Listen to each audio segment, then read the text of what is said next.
제15장 사망자들을 관리하는 파크레인 병원의 하급 직원들은 각각 84명의 붉은머리 여자들과 78명의 검은 장두형 남자 쌍둥이들인 두 보카노프스키 집단 162명의 델타들로 구성되었다. 근무 시간이 끝나는 6시에 두 집단은 병원 현관에 모여 하급 출납계 보조원에게서 소마 배급을 받았다. 야만인은 승강기에서 내려 그들 한가운데로 뒤섞여 들어갔다. 하지만 그의 마음은 다른 데에 몰입한 상태였다. 온통 죽음에 대한 생각과 그가 겪은 슬픔이나 고뇌에만 정신이 팔려 있어서 자신이 하는 행동을 의식조차 하지 않고 기계처럼 주변에 몰린 사람들을 밀치며 나아갔다. 왜 밀고 그래요? 뭐가 그렇게 바빴어야 하다니요? 무수한 사람들이 저마다 얘기를 주고받았지만 그들의 목구멍에서는 고음으로 빽빽거리거나 저음으로 두들거리는 오직 두 가지 음성만이 뚜렷했다. 얼굴 또한 두 가지 유형뿐이어서 하나는 털이 없고 주황빛 달무리처럼 죽은 깨가 퍼진 둥근 얼굴이었고 또 하나는 이틀 동안 수염이 자라서 덥수룩하고 갸름하며 코는 부리가 튀어나온 듯 새를 닮은 얼굴이었다. 줄지어 늘어놓은 무수한 거울에 비친 것처럼 끝없이 반복되는 두 유형의 얼굴이 화가 나서 그에게로 시선을 돌렸다. 그들이 쏘아붙이는 말과 팔꿈치가 갈빗대를 날카롭게 찔러대는 아픔 때문에 그는 무감각 상태에서 벗어났다. 그는 다시금 정신이 들어 외부의 현실에 눈을 뜨고 주위를 둘러보고는 눈에 비치는 주변의 존재들을 인식했다. 그것은 공포와 역겨움의 무게로 그를 절망시켰다. 눈앞의 현실은 개체로서의 구별이 불가능한 동일성이 소용돌이를 일으키는 악몽이나 마찬가지여서 그가 밤낮으로 반복하여 겪었던 일종의 정신 착란 상태였기 때문이다. 수많은 쌍둥이들. 그들은 구더기처럼 린다의 죽음이라는 신비를 향해 때를 지어 불결하게 몰려들었다. 그리고 훨씬 크고 완전히 성장한 개체들인 또 다른 구더기들이 이제 그의 슬픔과 참회에 달라붙어 사방에서 기어다녔다. 그는 흠칫 동작을 멈추고 당혹과 공포에 질린 눈으로 주변에 몰려든 황갈색 집단을 멀거니 쳐다보았다. 그의 키는 그들보다 머리 하나가 컸기 때문에 한가운데 홀로 우뚝 높이 솟았다. 얼마나 많은 훌륭한 인간들이 이곳에 존재하는가. 노래의 가사가 그를 조롱하듯 놀려댔다. 인간은 얼마나 아름다우냐? 오 멋진 신세계여. 소마 배급 시간입니다. 누군가 큰 소리로 외쳤다. 질서를 잘 지켜주시기 바랍니다. 거기 빨리 좀 움직여요. 문이 하나 열리고 근무자들이 책상과 의자를 하나씩 현관으로 옮겨왔다. 큰 목소리의 주인공은 검은 철제 금고를 들고 들어온 말쑥하고 젊은 알파였다. 기대감에 부풀었던 쌍둥이들이 만족해서 웅얼거리는 소리가 들려왔다. 그들은 야만인을 까맣게 잊어버렸다. 그들의 관심은 이제 젊은 남자가 책상 위에 놓고 자물쇠를 막 열려고 하는 금정 금고로 온통 쏠려 있었다. 뚜껑이 열렸다. 오, 불꽃놀이라도 구경하는 듯 162명이 동시에 소리쳤다. 젊은 남자가 자그마한 약통을 한 움큼 꺼냈다. 자, 그가 단호하게 말했다. 앞으로 나와요. 밀지 말고 한 사람씩 차례대로요. 쌍둥이들이 한 사람씩 차례대로 앞으로 나왔다. 처음에는 2명의 남자, 그리고는 여자 1명, 그리고는 또다시 남자, 다음에는 3명의 여자, 다음에는 야만인은 그냥 서서 구경만 했다. 오 멋진 신세계여, 오 멋진 신세계여. 그의 머릿속에서는 노래 가사의 음조가 달라지는 듯 했다. 노래는 비탄과 회한에 빠진 그를 비웃었으며 너무나도 흉악하고 냉소적인 모욕의 어조로 그를 놀려댔다. 노래는 악마처럼 웃으며 구역질하는 초악함의 악몽을, 비천한 더러움의 악몽을 끈질기게 내보였다. 그러더니 갑자기 전투 준비 명령이 떨어졌다. 오 멋진 신세계여. 미란다가 사랑스러운 아름다움의 가능성을, 악몽까지도 숭고하고 멋진 무엇으로 변형시킬 수 있는 가능성을 선포했다.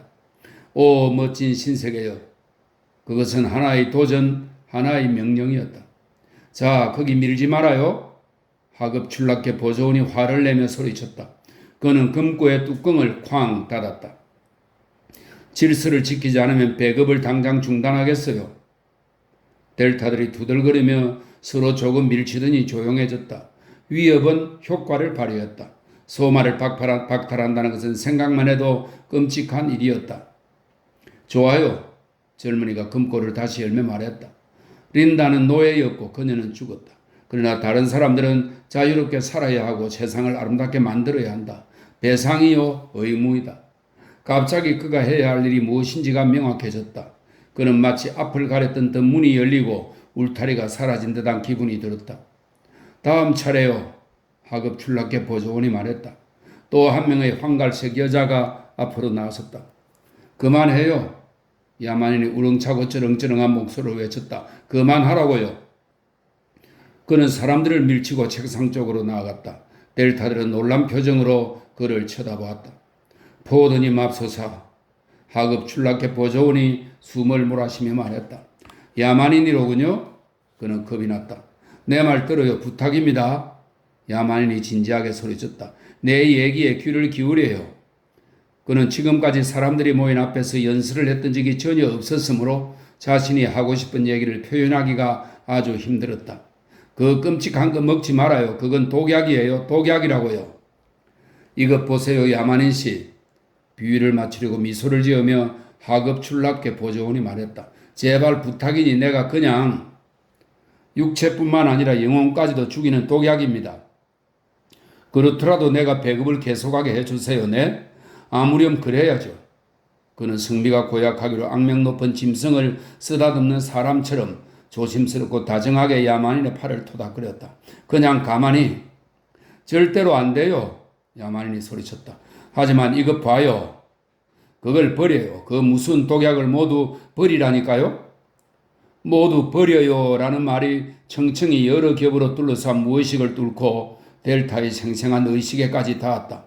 성난 궁중이 웅성거리는 소리가 점점 더 커졌다. 나는 여러분에게 자유를 전해주려고 왔습니다. 쌍둥이들에게로 다시 돌아서며 야만인이 말했다. 나는 여러분에게 하급 출납계 보조원은 더 이상 얘기를 듣지 않고 현관에서 빠져나가 전화번호부에서 연락처를 찾았다. 자기 방에 없어요? 버나드가 간략하게 말했다. 내 방에도 없고 당신 방에도 없어요. 아프로디테움에도 없고 본부나 대학에도 없어요. 도대체 어디로 갔을까요? 헬르몰츠는 어깨를 으쓱했다.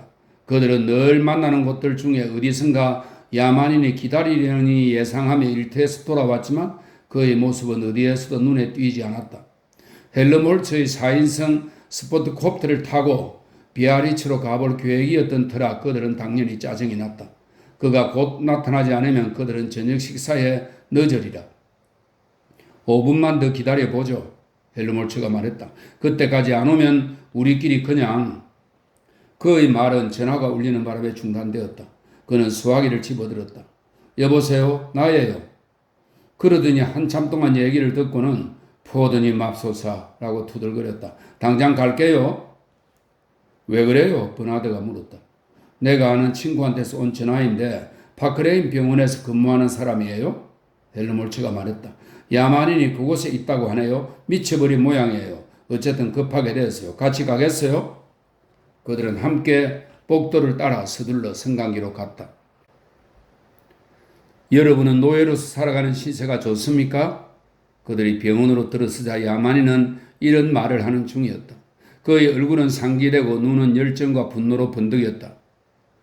여러분은 아기처럼 살아가는 것이 좋습니까? 그래요, 아기들. 질질 울고 토하면서 말이에요.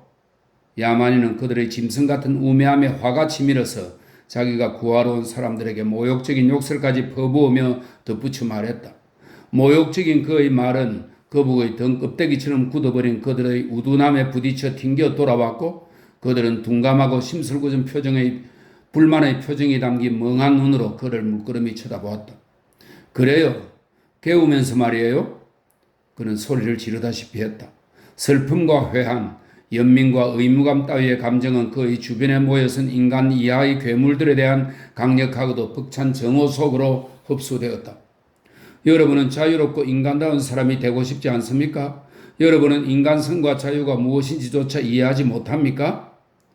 경로는 그의 언변을 차츰 유창하게 만들었고 그의 입에서는 어휘들이 마구 쏟아져 나왔다.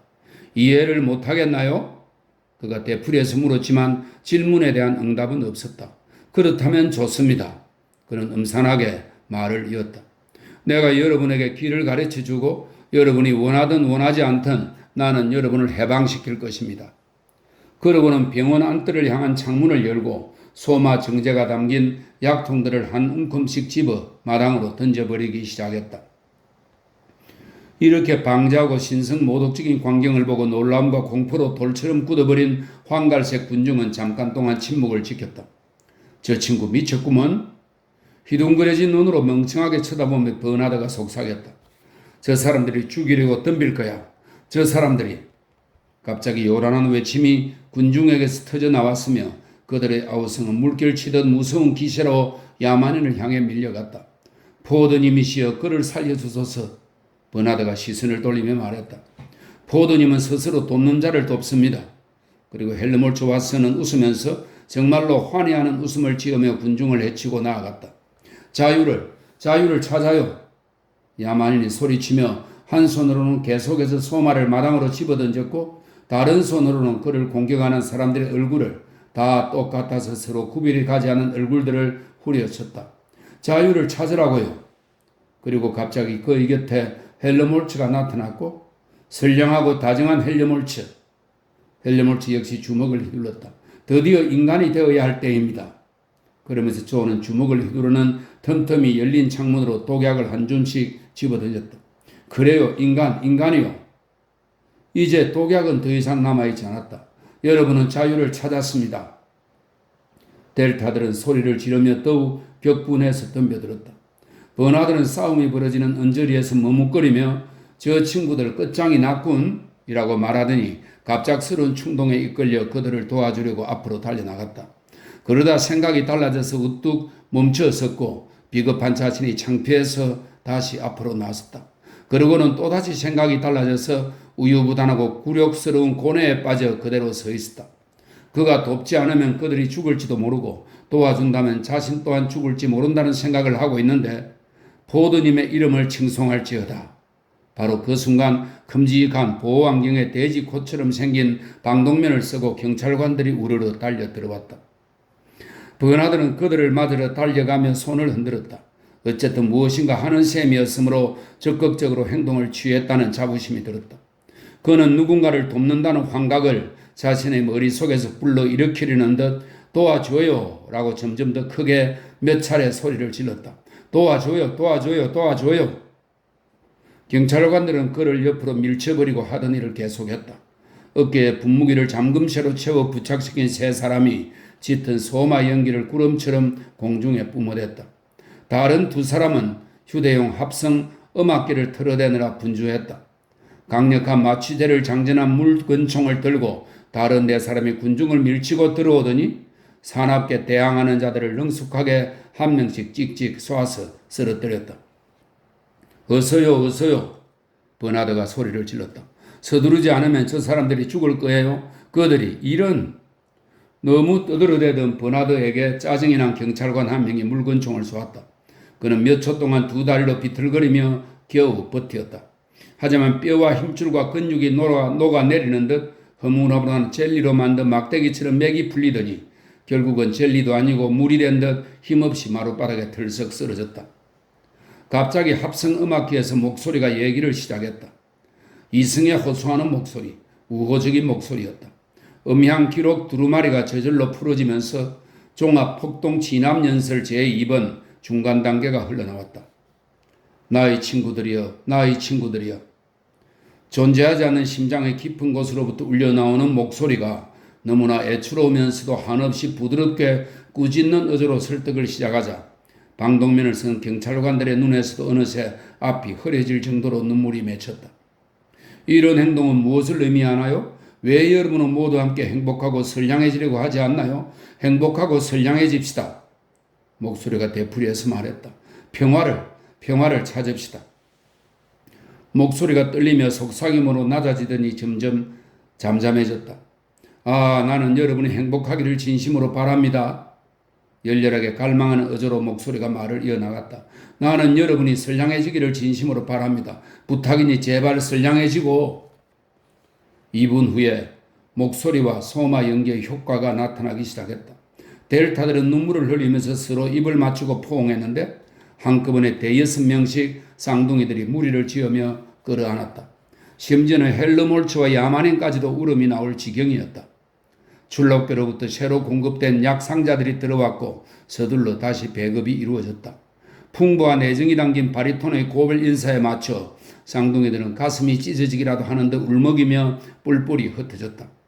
안녕히 나의 다정하고도 다정한 친구들이여, 포도님의 가호가 있기를. 안녕히 나의 다정하고도 다정한 친구들이여, 포도님의 가호가 있기를.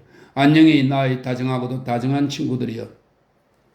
마지막 델타가 나간 다음에 경찰관은 스위치를 껐다. 천사 같은 목소리가 잠잠해졌다. 조용히 따라오겠어요? 경사가 말했다. 아니면 우리들이 마취를 시켜야만 할까요? 그가 위협적으로 물건총을 겨누었다. 우린 조용히 따라가겠어요. 찢어진 입술과 긁힌 목, 깨물린 왼손을 차례로 확인하면서 야만인이 대답했다. 헬러몰츠는 피가 나는 코에 손수건을 댄 채 시키는 대로 하겠다는 뜻으로 머리를 끄덕였다. 정신이 들어 다시 다리를 움직일 수 있게 된 버나들은 이런 난처한 순간에 가능한 한 남의 눈에 띄지 않고 얼른 문 쪽으로 가려고 했다. 이봐요, 거기 당신. 경사가 소리쳐 부르자 돼지코 마스크의 경찰관이 서둘러 방을 가로질러 와서는 젊은이의 어깨를 붙잡았다. 버나드는 결백하고 짜증스러운 표정으로 얼굴을 돌렸다. 도망을 친다고? 그는 그런 짓은 상상도 하지 않았다. 도대체 나는 왜 끌고 가려는 겁니까? 그가 경사에게 말했다. 난 정말 이해가 안 가요.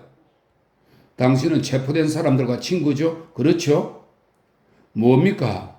버나드는 말을 하려다가 머뭇거렸다. 아니다. 그는 정말로 그 말을 부정할 수가 없었다. 친구 사이라는 것이 뭐가 잘못인가요? 그가 물었다. 그렇다면 따라오세요. 경사가 말하고는 경찰차가 기다리는 문을 향해 앞장서서 걸어갔다. 제16장. 세 사람이 안내를 받아 들어간 방은 통제관의 서재였다. 포워드님께서 곧 내려오실 겁니다. 감마 시종이 그들만 남겨두고 방에서 나갔다. 헬러몰츠가 큰 소리로 웃었다. 이건 재판이라기보다는 카페인 용액 파티에 더 가깝군요. 푹신한 안락의자들 가운데 가장 사치스러운 자리를 골라 들썩 앉으며 그가 말했다. 기운을 내요, 버나드. 불쾌해하는 친구의 음산한 얼굴을 보고 그가 덧붙이 말했다. 하지만 버나드는 기운을 내려고 하지 않았으며 대답조차 없이 헬러몰츠를 아예 쳐다보지도 않으면서 더 계급이 높은 사람들의 분노를 어떻게 해서든지 진정시키고 싶은 막연한 소망으로 조심스럽게 방 안에서 가장 불편한 의자를 골라 앉았다. 그러는 사이에 야만이는 초조하게 방 안에서 이리저리 서성이며 막연하고 피상적인 호기심을 드러낸 표정으로 책장의 책들과 번호를 붙인 분류함 속에 들어있는 음향 녹음 두루마리들과 독서 기계 타래들을 기웃거리며 들여다보았다. 장밑 책상 위에는 부드러운 검정 때용 가죽의 장정에 커다랗게 금박으로 T자를 박아놓은 육중한 책이 놓여 있었다. 그는 책을 집어 펼쳐보았다. 포드님이 쓰신 나의 삶과 업적이었다. 디트로이트에서 포드 학문 전파 협회가 출판한 자서전이었다. 그는 한가하게 책장들을 넘기며 여기저기 닥치는 대로 한 문장씩 읽었다. 흥미가 없는 책이라고 그가 결론을 막 내렸을 즈음에 문이 열리더니 서부 유럽 주재 세계 통제관이 활기찬 걸음으로 들어왔다. 무스타파 몬드는 그들 세 사람 모두와 악수를 나누었지만 말을 건 대상은 야만인이었다. 그러니까 당신은 문명세계를 별로 좋아하지 않는군요, 야만인 씨. 그가 말했다. 야만인은 그를 쳐다보았다. 그는 거짓말을 하고 험악하게 날뛰고 심술을 부리며 말대꾸도 안 하고 버틸 작정이었다. 하지만 통제관의 얼굴에 뚜렷하게 나타난 지적이고 유쾌한 성품에 안심이 되어 태도를 바꿔 숨김없이 사실대로 이야기했다. 그렇습니다. 그는 머리를 끄덕였다. 깜짝 놀란 버나드가 겁에 질린 표정을 지었다. 통제관이 뭐라고 생각할지 걱정되었기 때문이다. 문명세계가 싫다는 말을, 그것도 하필이면 공공연히 통제관 면전에서 그런 말을 한 인물과 친구라는 딱지가 붙어버리는 것은 무서운 일이었다. 버나드는 하지만 존이라고 말문을 열었다. 그러나 무스타파 몬드의 눈초리 때문에 그는 기가 죽어 얼른 입을 다물었다. 물론 아주 좋은 면들이 좀 있기는 합니다. 야만인은 인정할 사항은 인정하겠다는 생각으로 말을 이었다. 예를 들면 허공에 울리는 온갖 음악이라든가 때로는 무수한 악기들이 내 귓줄에서 퉁기며 울리고 때로는 목소리들이 들려올 때처럼 말인가? 야만인의 얼굴이 갑자기 기쁨으로 환히 밝아졌다. 당신도 그 작품을 읽었나요? 그가 물었다. 난 이곳 영국에서는 아무도 그 책을 모르는 줄 알았는데요.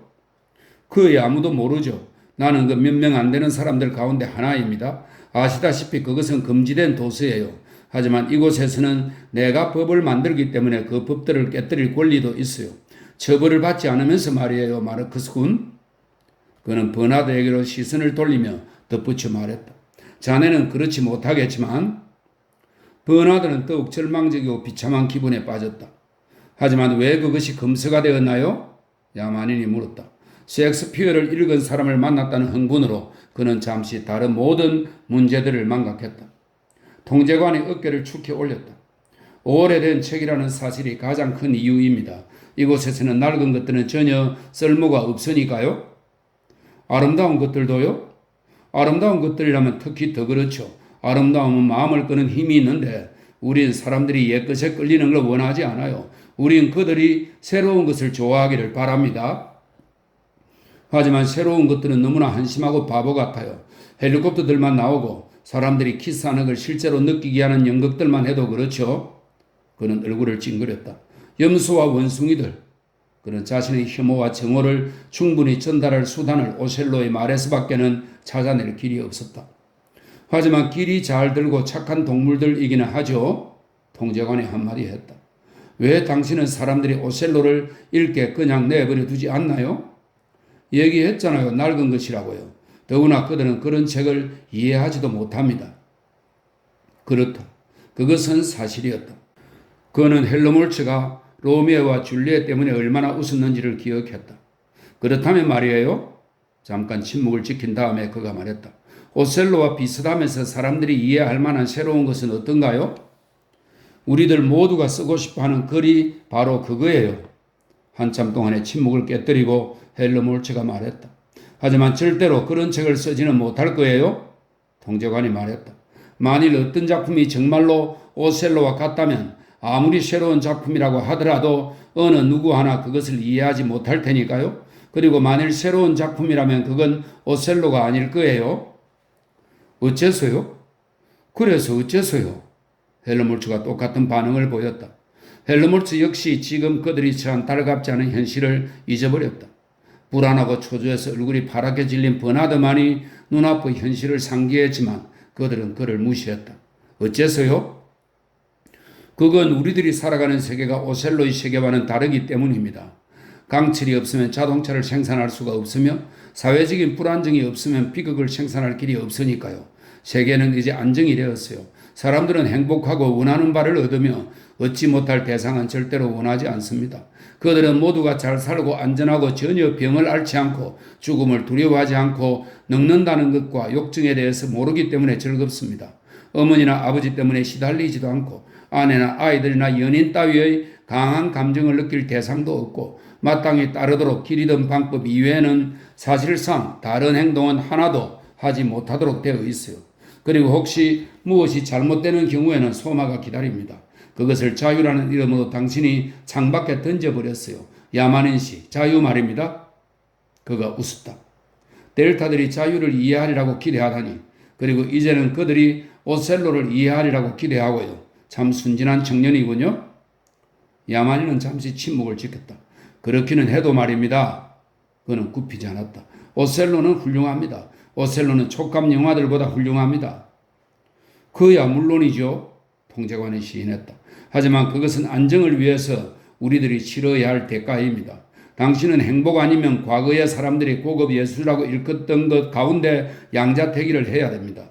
우리들은 고급 예술을 희생시켰어요. 대신 우리들에게는 촉감 영화와 냄새 풍금이 있습니다. 하지만 그런 것들은 아무런 의미가 없어요. 그것들은 자체적으로 가치가 있으며 관객에게 큰 쾌감을 제공합니다. 하지만 그것들은 백치가 않은 얘기입니다. 통제관이 웃었다. 당신은 친구인 왓슨 군에게 제대로 예의를 갖추지 못하고 있군요. 왓슨 군은 가장 뛰어난 감정공학자들 가운데 한 사람으로서 하지만 그의 말이 옳습니다. 헬머홀츠가 엄울하게 말했다. 그것은 정말로 백치 같은 지식이 때문이죠. 할 얘기도 없는데 글을 쓴다는 것은 맞네. 하지만 그렇기 때문에 지극히 뛰어난 재능이 필요해. 자네는 최소한의 강철로 자동차를 만들어내는 걸세. 사실상 순수한 감각 이외에는 아무것도 없는 무에서 예술 작품들을 창조하는 거네. 야만인이 고개를 저었다. 나에게는 모두가 상당히 끔찍하게 보입니다. 물론 그렇겠죠. 비참한 불행에 대한 과잉 보상에 비하면 현실적인 행복은 상당히 추악해 보입니다. 그리고 물론 안정이란 불안정만큼 그렇게 요란하지는 않습니다. 만족한 상태는 불우한 환경에 대한 멋진 투쟁의 찬란함도 없고 유혹에 대한 저항 그리고 격정이나 회의가 소용돌이치는 숙명적인 패배의 화려함도 전혀 없습니다. 행복이란 전혀 웅장하지 못하니까요. 그야 그렇겠죠. 잠깐 침묵을 지킨 다음에 야만인이 말했다. 하지만 그것이 이곳 쌍둥이들만큼 그렇게 꼭 나쁜 건 아니잖아요.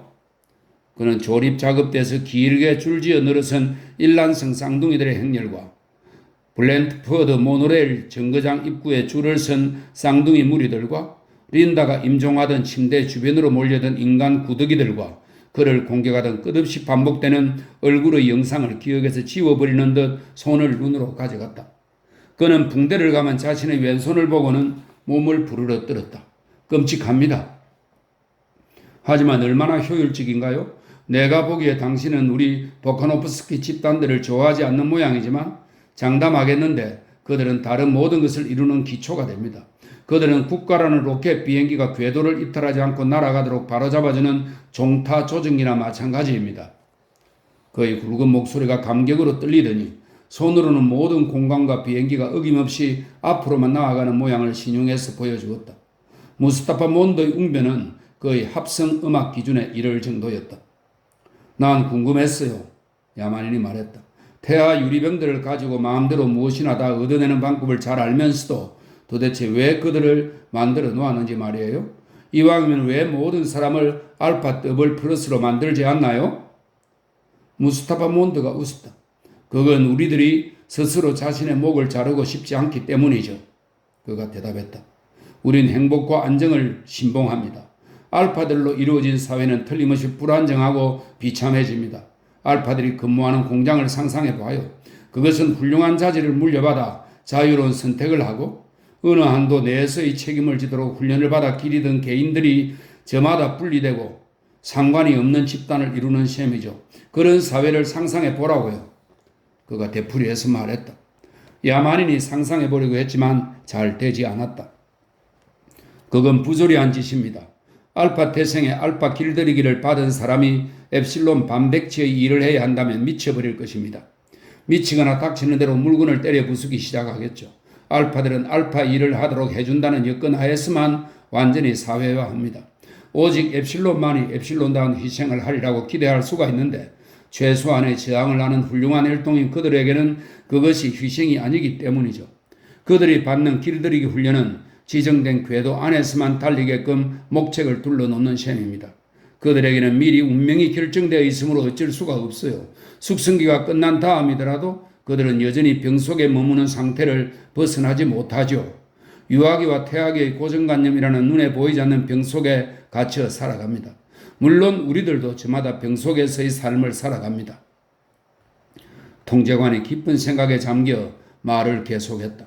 하지만 만일 우리들이 알파일 경우에는 우리들이 들어가 사는 병은 상대적으로 얘기할 때 굉장히 크다고 하겠죠.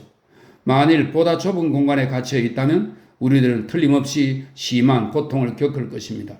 상급 대용 샴페인을 하급병에다 부어 넣을 수는 없어요. 그건 이론적으로 자명한 사실입니다. 실제로도 그것은 증명이 되었습니다. 사이프러스 실험의 결과는 신빙성이 높아요. 그게 뭔데요? 야만인이 물었다.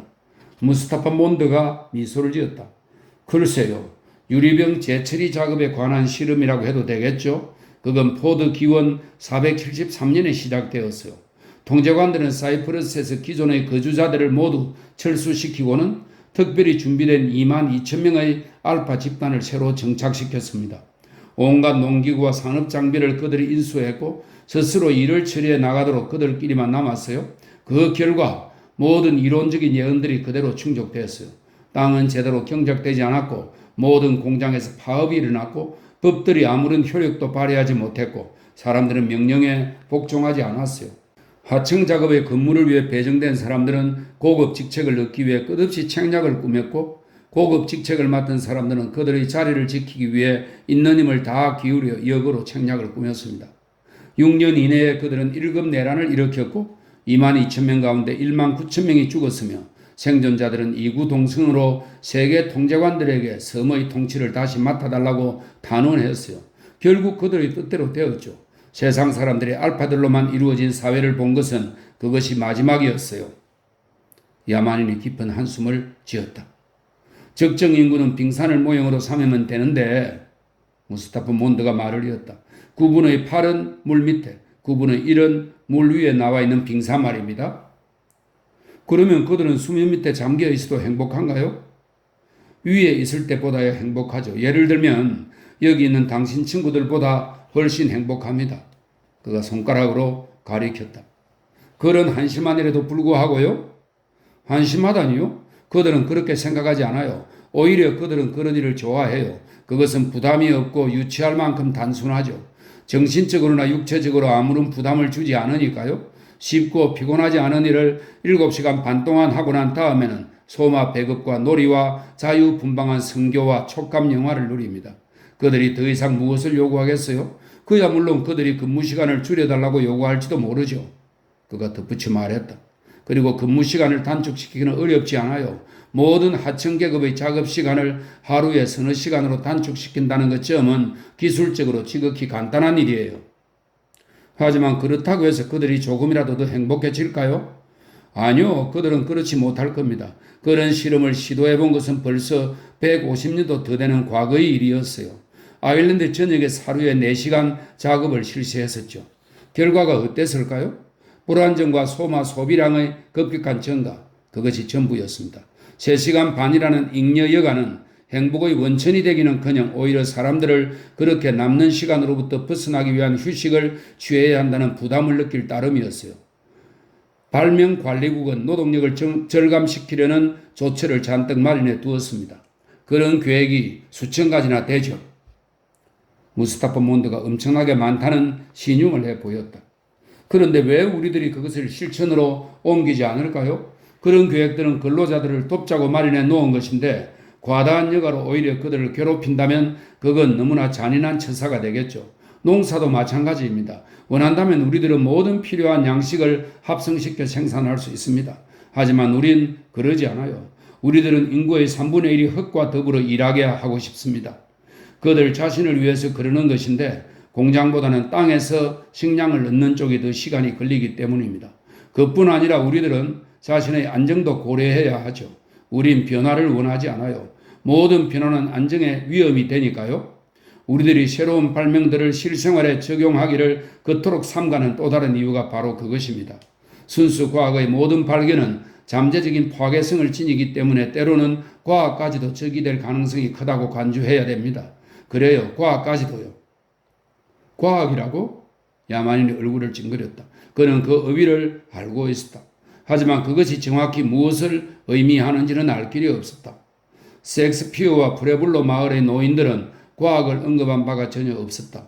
린다에게들은 지극히 막연한 암시들로 미루어 보건대 과학이란 헬리콥터를 만드는 무엇이었고 옥수수 춤을 비웃는 무엇이었으며, 이 말은 옥수수의 파종이나 수확 때 북미 토인들이 추는 춤을 말합니다. 옥수수 춤을 비웃는 무엇이었으며 주름이 지거나 치아가 빠지지 않게 해주는 무엇이었다. 그는 통제관이 한 말의 의미를 이해하려고 무척 애를 썼다. 그래요. 무스타프 몬드가 얘기를 계속했다. 그것도 안정을 위해서 치러야 하는 또 다른 대가랍니다. 행복과 양립될 수 없는 것은 예술뿐만 아니라 과학도 마찬가지입니다. 과학은 위험합니다. 우리들은 과학의 쇠사슬을 채우고 재갈을 물려 지극히 조심스럽게 감시해야 합니다. 뭐라고요? 헬르몰츠가 깜짝 놀라서 물었다. 하지만 우리들은 항상 과학이 최고라는 말을 하는데요. 그건 최면 교육의 표어입니다. 13살 때부터 17살 때까지 일주일에 3번씩 듣는 말이죠. 버나드가 말을 거들었다. 그리고 대학에서 우리들이 내세우는 모든 과학의 선전은 그래. 하지만 어떤 종류의 과학인가? 무스타파 몬드가 비꼬는 말투로 물었다. 자네들은 과학적인 훈련을 전혀 받지 않았으니까 판단을 내릴 능력이 없어. 나도 한창 때는 상당히 훌륭한 물리학자였지. 지나치게 훌륭했다고나 할까? 우리들은 모든 과학이란 어느 누구도 의심해서는 안 되는 정통적인 요리 이론과 수석 요리사에게 특별히 허락을 받은 경우 이외에는 덧붙이면 안 되는 요리법 목록을 수록한 요리책에 지나지 않는다는 사실을 깨우칠 만큼 훌륭했어. 이제는 내가 수석 요리사인 셈이지. 하지만 과거에는 나도 젊고 호기심 많은 풋내기 조수였어. 나는 내 나름대로 조금씩 요리를 하기 시작했지. 비정통적인 요리, 불법 요리를. 사실은 약간의 참된 과학이라고나 할까? 그는 입을 다물었다.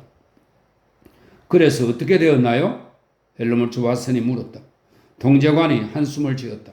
자네들 같은 젊은이들이 앞으로 겪어야 할 상황과 거의 비슷한 일이 벌어졌지. 나는 하마터면 어떤 섬으로 쫓겨날 뻔했어.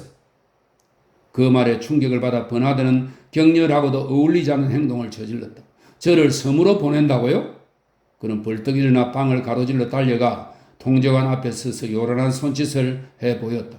통제관님은 저를 쫓아버리시면 안 돼요. 전 아무 짓도 저지르지 않았으니까요. 다른 사람들 지시예요. 맹세컨대 다른 사람들의 지시였다고요?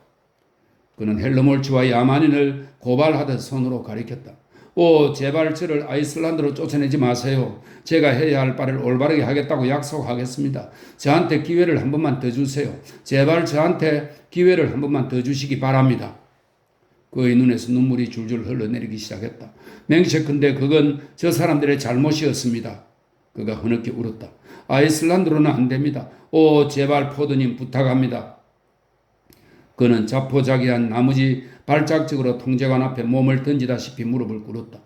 무스타파 몬드는 그를 이렇게 세우려 했지만 버나드는 막무가내로 비굴하게 널브러져 버텼고 강물처럼 어휘들이 그 입에서 쉴 새 없이 마구 쏟아져 나왔다. 결국 통제관은 그의 제4 비서관을 부를 수밖에 없었다. 3명을 데리고 와서 마르크스 군을 침실로 끌고 들어가라고 해. 그가 명령했다.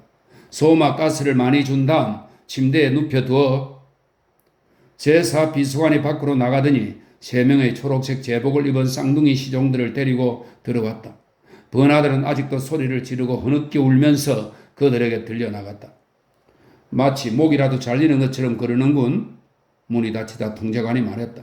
하지만 조금이라도 지각이 있다면 저 친구는 마땅히 그가 받을 처벌이 사실은 하나의 보상이라는 사실을 이해할 테지.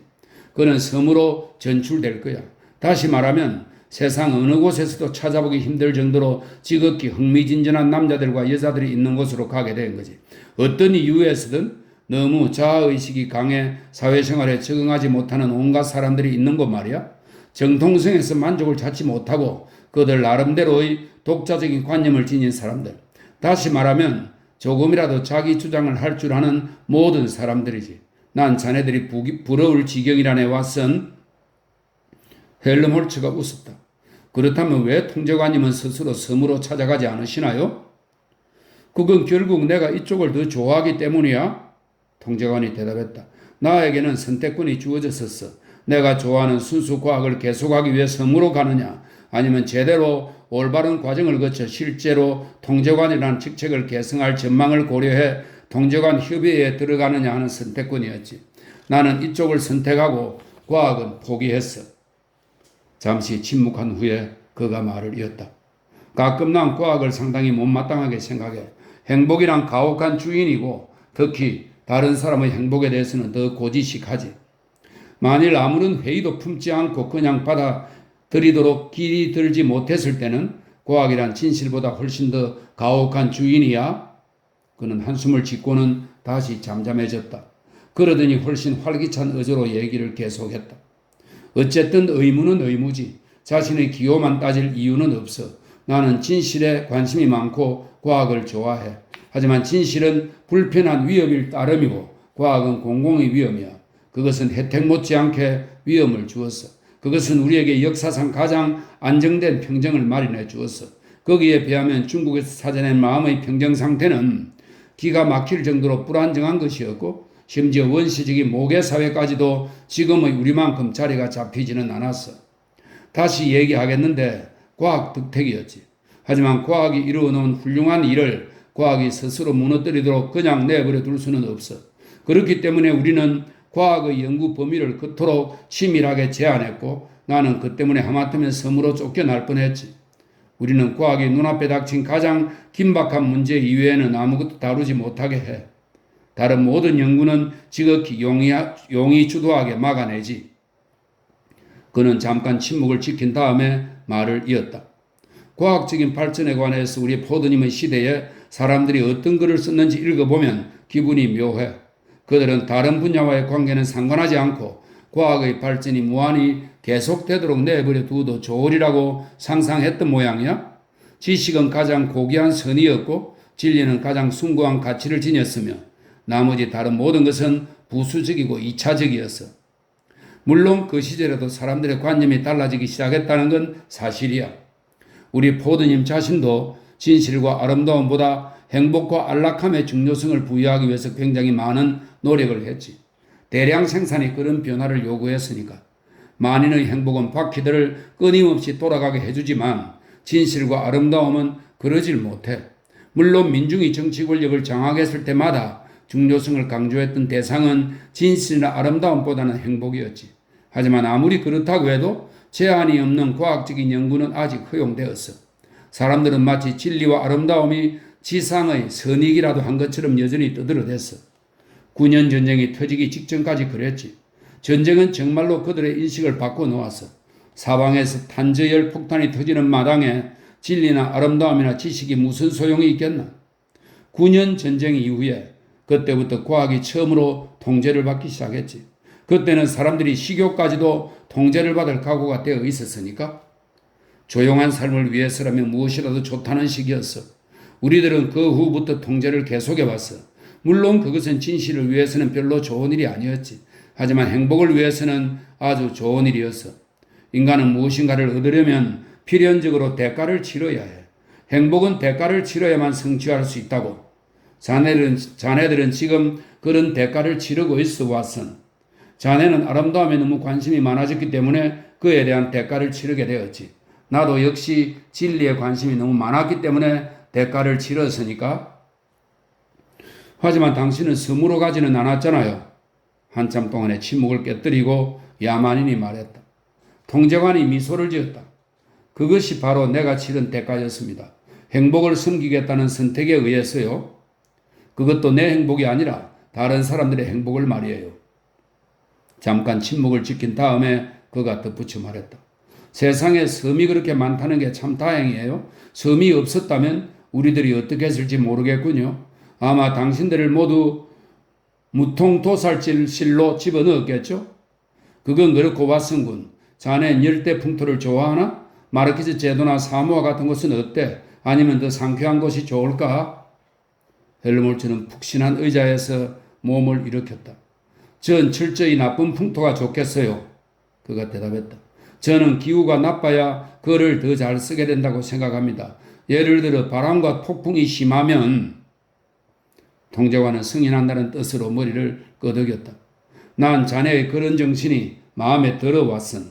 정말로 그런 태도가 아주 마음에 들어. 공식적으로는 못마땅하지만 그가 미소를 지었다.